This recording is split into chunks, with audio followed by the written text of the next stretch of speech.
માનનીય ગુજરાતના મુખ્યમંત્રી ભૂપેન્દ્રભાઈ પટેલની સરકારના 2 વર્ષ પૂરા થયા છે। તે બદલ માનનીય ભૂપેન્દ્રભાઈ પટેલ સાહેબને ખૂબ ખૂબ અભિનંદન પાઠવું છું અને સાથોસાથ ગુજરાતના વિપક્ષના ધારાસભ્ય તરીકે એમને થોડાક સૂચન પણ આપું છું કે જેવી રીતના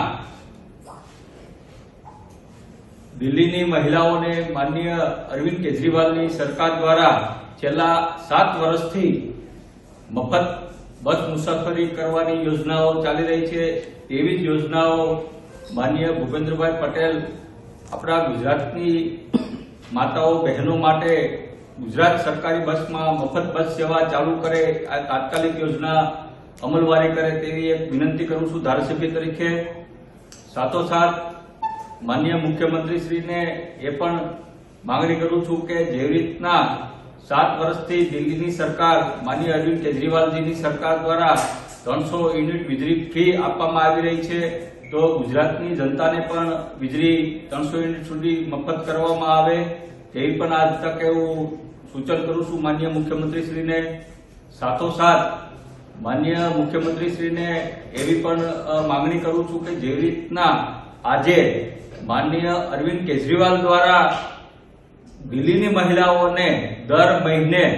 દિલ્હી સરકાર દ્વારા 2100 રૂપિયા સન્માન રાશિ આપવાની યોજના આજે જાહેરાત કરી છે, એવી જ યોજના મારી ગુજરાતની માતાઓ બહેનો માટે પણ ભૂપેન્દ્રભાઈ પટેલ સાહેબની સરકાર આજે જાહેર કરે તેવી પણ એક ધારાસભ્ય તરીકે માંગણી કરું છું। સાથોસાથ ગુજરાતના મુખ્યમંત્રી ભૂપેન્દ્રભાઈ પટેલને એ પણ કહેવા માંગુ છું કે લાખો કરોડો રૂપિયાની આપણે જમીનો અદાણીને આપણે ટોકનના ભાવે આપી દઈએ છીએ, લાખો કરોડો રૂપિયાનું આપણે ઉદ્યોગપતિઓનું દેણું માફ કરીએ છીએ, તો સાથોસાથ આજે તમારા 2 વર્ષ પૂરા થયા છે તો ગુજરાતની જનતા માટે એટલે કે ખેડૂતો માટે પણ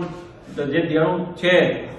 ગુજરાતના ખેડૂતોનું એ 5 લાખની મર્યાદામાં સંપૂર્ણ માફ કરવામાં આવે તેવી પણ એક ધારાસભ્ય તરીકે આ તકે માંગ કરું છું। સાથોસાથ આજે તમે જોયું છે કે સુરત હોય, ભાવનગર હોય, પરિભાગ્યા છે જે રત્ન કલાકારોથી આખા શહેરો ભર્યા હતા। તમે જોયું છે કે જે હીરાનો વ્યવસાય છે આપણા ભારતમાં કુલ જીડીપીના 7% જેટલો એનો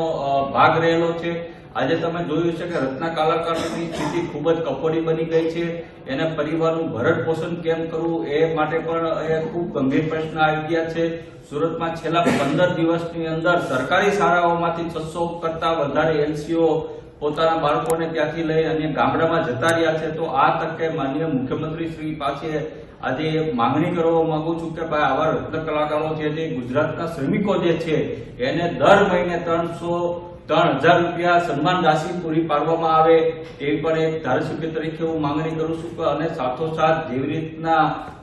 અન્ય રાજ્યોમાં જેવી રીતના યોજનાઓ છે કે બેરોજગારો જે હોય, ગ્રેજ્યુએટ હોય, પોસ્ટ ગ્રેજ્યુએટ હોય એને દર મહિને 5000 થી 7000 સન્માન રાશિ ચૂકવવામાં આવે ગુજરાત સરકાર દ્વારા તેવી માનનીય ભૂપેન્દ્રભાઈ પટેલને એક માંગણી કરું છું। અને સાથોસાથ આજે મીડિયાના મારફત માનનીય ભૂપેન્દ્રભાઈ પટેલ સાહેબને 2 વર્ષ પૂરા કર્યા છે તેને અભિનંદન પણ પાઠવું છું, પણ એક વિપક્ષના આમ આદમી પાર્ટીના ધારાસભ્ય તરીકે એ માંગણી કરું છું કે ચોક્કસપણે એ મુદુ અને મક્કમ મુખ્યમંત્રી છે તો ત્યારે જ્યારે ગુજરાતની જનતાનો ચોક્કસ અવાજ ઉપાડશે અને ગુજરાતમાં જેટલા પણ આઉટસોર્સિંગ અને કરાર આધારિત આપણા કર્મચારીઓ છે